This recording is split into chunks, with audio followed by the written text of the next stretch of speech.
recording. Okay, I'm Heather Bowden and I'm reading Without Repentance.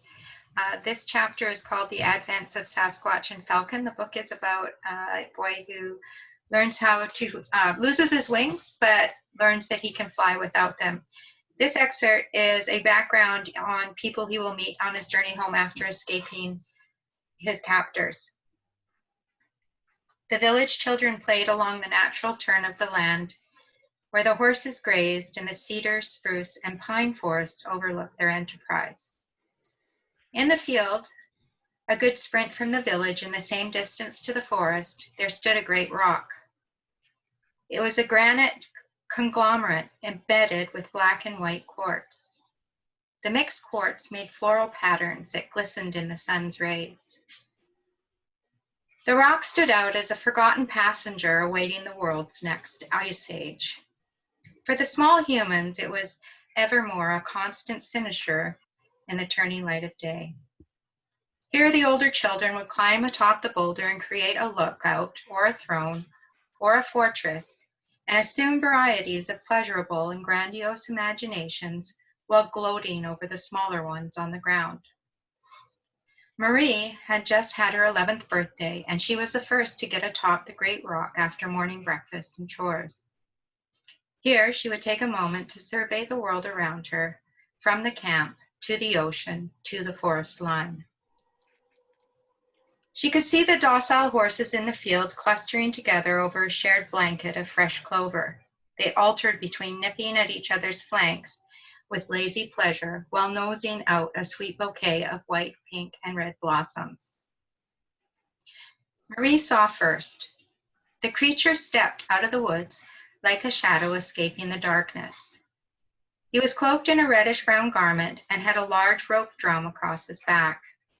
Marie felt her blood chill as she sensed the magnitude of this monster of a person.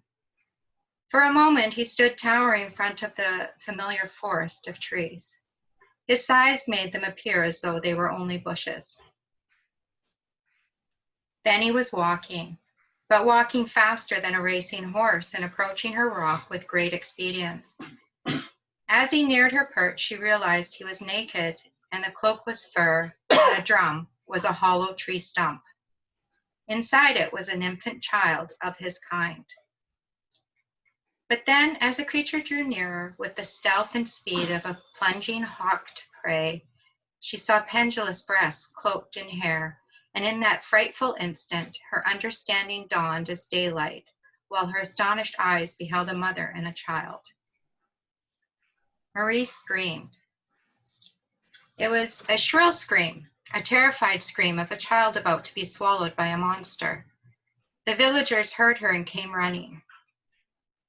They ran out from the sealskin and cedar branch shanties, from the potato and kale garden beds, from the shallow creek trapped for trout, and from the berry bushes laden with fruit.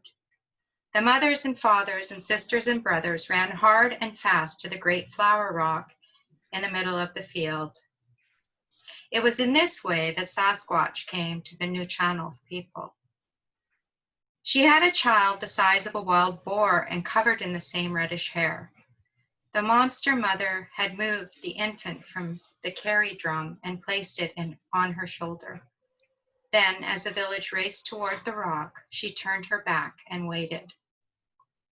This allowed the people to see her vulnerable backside, but more important, they saw the face of the child she held. Deep jagged cuts and bruises, dried blood, and swelling were evident across the child's face. It was easy to discern that this was a traumatic injury. The child appeared asleep, or perhaps unconscious. The monster mother stood while the villagers gathered. She stood with her back to them, at the height of 7 feet, with shoulders as broad as 2 men. This creature was deliberate. She made whimpering noises, which sounded like a question, which sounded like an explanation, which sounded like a plea for help.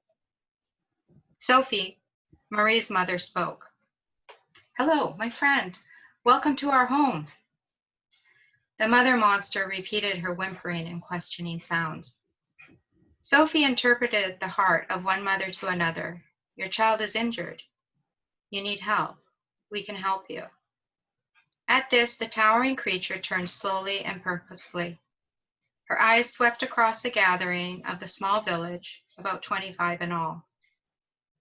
Some had woven baskets, half empty from running, and others had the rough-hewn hose from the garden patch.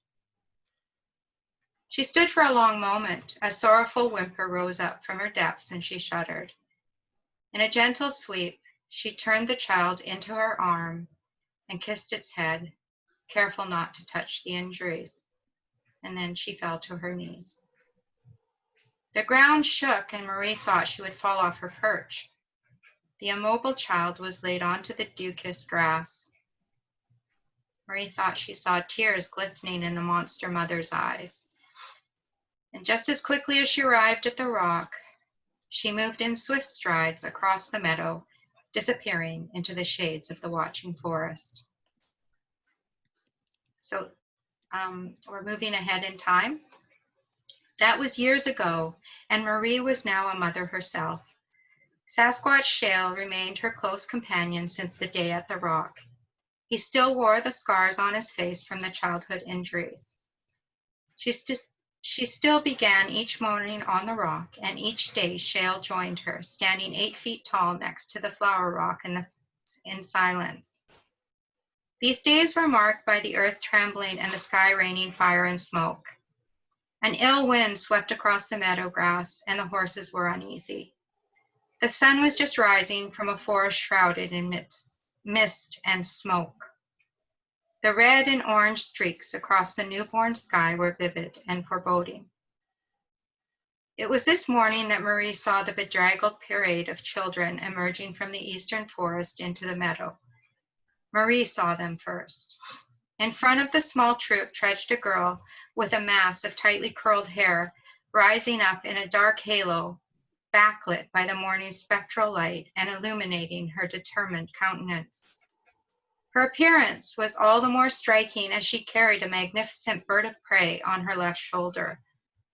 She held a large gun across her chest.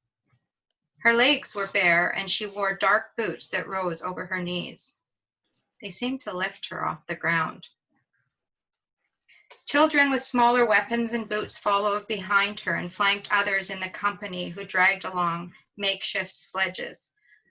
On the sledges lay small bereft children who acquiesced to the weary motion of their slow and persistent procession. In all, they gave the impression of a small defeated army retreating from a battlefield of lost souls. When the leading girl lifted her eyes to see the rock before her, she stopped abruptly, while motioning those behind her to stop and crouch down. In a moment, the small infantry was buried in the late spring grass, and Marie could tell that all weapons were pointed in her direction. Not a second later, Marie and her companion watched the raptor rise rapidly from the grass into the air and then lost to sight in the glare of the morning sun. Shale looked at her with eyebrows questioning. Marie frowned and shook her head. No sooner had the exchange ended, the large bird swooped and settled onto the rock beside Marie. And then the bird spoke. "My name is Falcon, and these children are led by my sister. They are in need of food and shelter. Will you give them sanctuary?"